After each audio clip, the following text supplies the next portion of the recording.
Senate on Thursday approved President Bola Tinubu's loan request of $2.2 billion to partially finance the 9.7 trillion naira budget deficit for the 2024 fiscal year. The approval followed the presentation of a report by the Chairman Senate Committee on Local and Foreign Debts, Aliyu Wamako, during plenary. Presiding over this session, Deputy Senate President Jibrin Barua commended the committee for its swift action and thorough examination of the loan request. Presiding over the session, Deputy Senate President Jibrin Barua commended the committee for its swift action, like I said, and the request being granted for them. In a letter read during the Senate and House of Representatives plenaries on Tuesday, Tinubu had explained that the loan was integral to his administration's fiscal strategy for the coming year.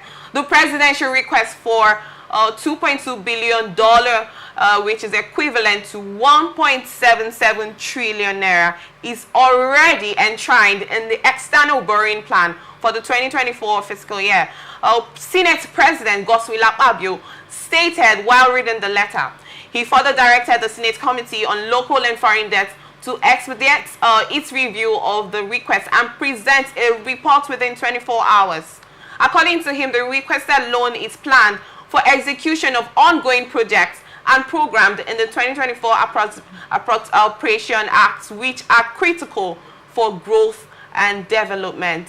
It will contribute to the implementation of the debt management strategy, which seeks to reduce the cost of borrowing, lengthen the maturity of the public debt stock, free up space in domestic markets for other borrowers, and help increase Nigeria's external reserves, he explained. He added that Nigeria could raise all or part of the new external borrowing of the $2.2 billion through the issuance of Eurobonds in the international capital markets.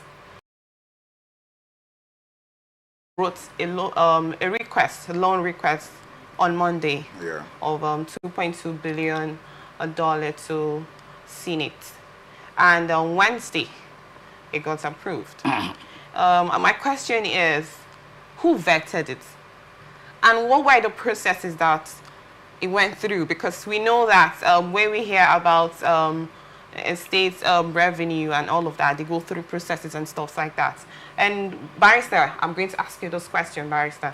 Who vetted this? And how come that this happened so quickly? Actually, you know, they have a committee. Yes. The Senate Committee on Local and Foreign Debt, chaired by Senator Aliyu Wamako. Okay. So the committee was asked to review. They've done their oversight and they've done the review, because irrespective of when it was passed, it went through review. The most important thing is that they did go through review. Yes.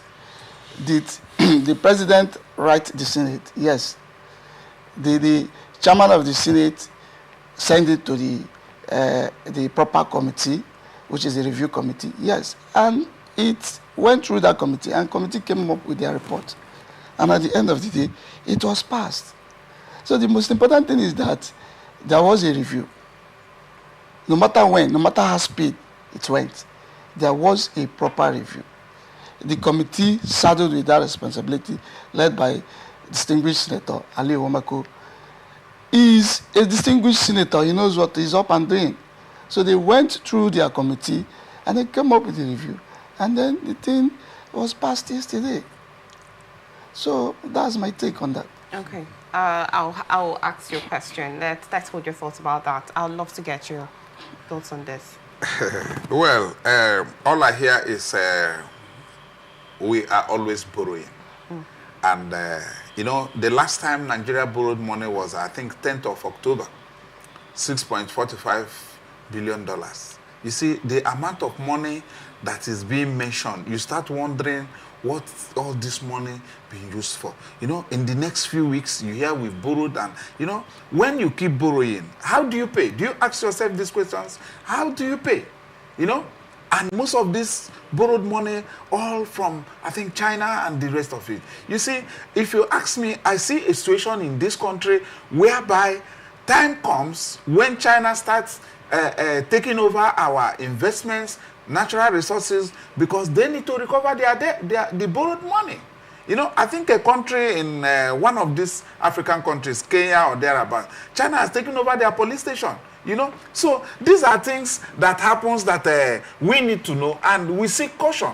You know, you keep borrowing every time you are borrowing, and the amount of money here is not to be even mentioned. So, you know, it's heartbreaking things. Nigeria has gone to this level where we live on borrowing. No family, no country that lives on borrowing that survives. And the economy of this country has become so, I mean, you know, for instance, dollar keep rising. And in economy where dollar jumps from 10% to 50% to 90%, it means the economy has a very serious problem. And what are the way forward to rectify things like this? These are reasons why professionals, I mean, like Okonjo-Iweala, we need to seek their advice and make them importance to this country. But they are serving other countries. I mean, so where are we? Where are we heading to? So when you hear the amount of money being borrowed in billions, and it's unmentioned, you know. So please, I think, like I always tell you, no matter the amount of words, you know, they do what they think and what they want to do, you know. So, I mean, it should be looked into. That's my thoughts. Thank you very much, Carlo. Thank you. Thoughts about that. Barrister, I'd love to ask, you talked about the fact that the president brought the request, and then there was a review. Well, I want to redress on this and ask you a question. We've had cases like in the north right now that this issue of insecurity has been going on back and forth, and then there are cases where the citizens have fled from their houses and then have to settle in IDP camps. There are needs in the country as it stands. Electricity. There are needs for the fuel hike, like he said. There are needs for agriculture, food, because the north parts of the country, their northerners are the ones that produce most of those foods we consume. And then as it stands, the insecurity has affected the foods that we consume. There are needs in the country. But this loan was taken for a deficit. It was taken for a purpose of something else. What is your thoughts about this? How does this help the situation of the country right now? Well,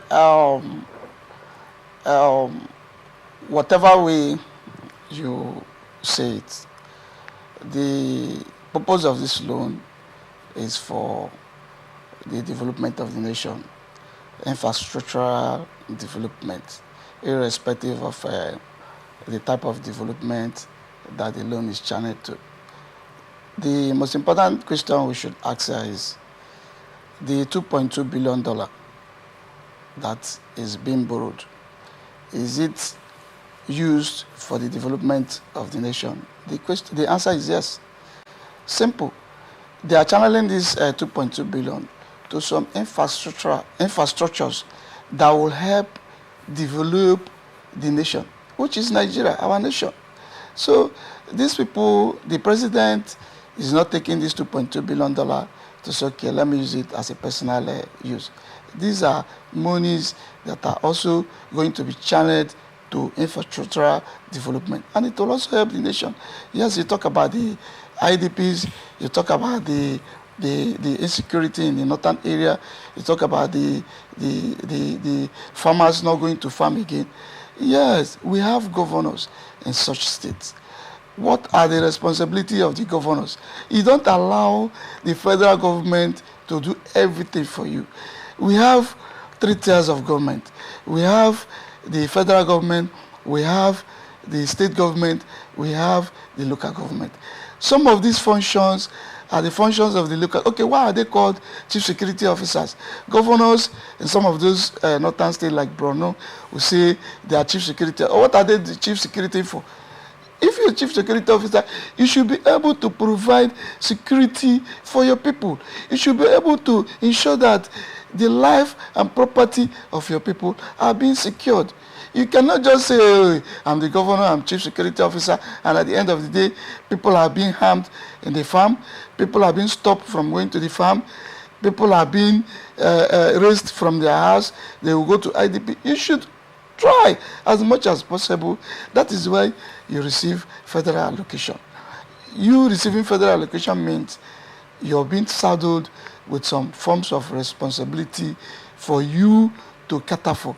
And those responsibilities, you must take responsibility, you must cater for them. Okay, what infrastructural value do you think that this particular loan would add to the nation? They said they will take this loan through Sukuk and Eurobond. Of course, you know that Sukuk, they do a lot of roads, a lot of wrong roads.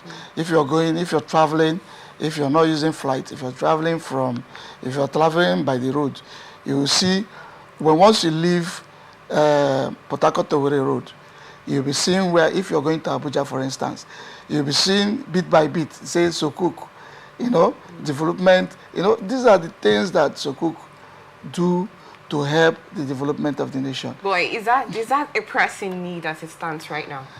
That's why I asked you this question. Do you think this is a pressing need right now? Before the president rules to make such request, I think it should be a priority, or it should be a pressing need, like you asked. Let me put it to you directly, the way you asked me. It should be a pressing need. Because let me tell you something. You are not in governance. You are in Atlantic television. I'm telling you, I'm coming properly. You are in Atlantic television. You're not in governance. You've not been, I don't know, sorry to misquote me. You've not been a local government councillor before. You've not been a chairman before. You've not been a governor before. You've not been a president before. I'm not saying that you won't be. I will be one. You will be, yeah, you'll be. You'll be. Definitely you'll be. Definitely you'll be. But what I'm trying to tell is that governance is a different ballgame from what people think. Okay. People can stay in their house to know whether a yam is matured in the farm. But in terms of governance, governance is something that takes a lot of decisions. You make decisions that, if you make this decision, what will be the outcome of the decision, or what will be the benefit of my people for taking such a decision? That is why people view governance from a different perspective. They don't look at it. Barrister, I think there's a question she asked that you've not really answered. You are advising from what she asked you. She asked, what is the most pressing needs when these loans are collected? And you are talking about infrastructure and the building of roads and the rest of it. I was expecting you to tell me that there's hunger in Nigeria and, farmers should be allocated with fertilizers, just like she mentioned insecurity. How do these farmers go to the farm to farm when they are not secured? So these are things I expected you to talk about, and not to, telling us governance and the reconstruction of roads and the rest of them. Yes, they are all important. But right now, what we are facing in Nigeria is hunger. And for you to go and farm, you need security. You are talking about the governors being the chief security officer of the state. Yes, no doubt, that's true.